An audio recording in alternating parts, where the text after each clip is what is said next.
Sugar mafia के खिलाफ crackdown का आगाज। चिन्योट में 3 लाख किलो से ज्यादा चीनी पकड़ी गई। 70,000 किलो घी भी बरामद। कोई गिरफ्तारी अमल में नहीं आई।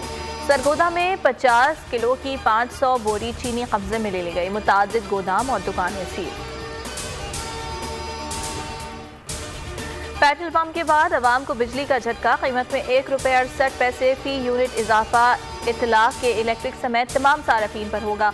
महाना 200 यूनिट इस्तेमाल करने वाले सारफीन जद में नहीं आएंगे। इतलाफ 1 नवंबर से इस्तेमाल होने वाली बिजली पर होगा।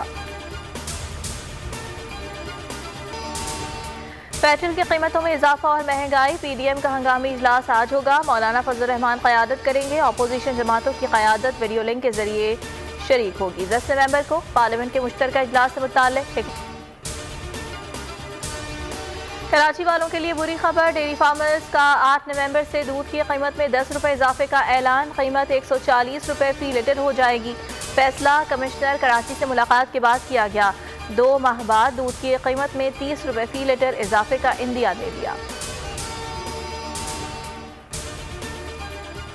पंजाब में डेंगू के शिकंजे मजबूत। लाहौर में 4 अमवात। सूबे में 561 नए केस रिपोर्ट। इस्लामाबाद में भी 1 हलाकत।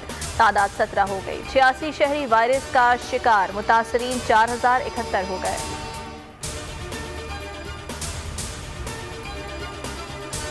मुल्क में कोरोना के मजीद 11 अफराद इंतकाल कर गए। मजमूई अमवात 28,518 हो गई। 567 नए केस रिपोर्ट। शरह 1.20% रही।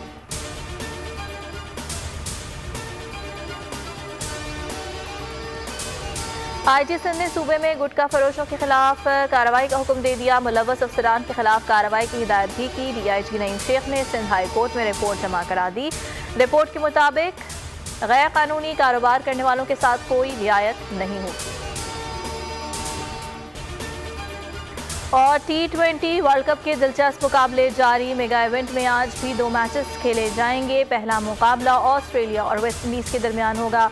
दूसरे टाकरे में इंग्लैंड और जनूबी अफ्रीका मध्य मुकाबले होंगे।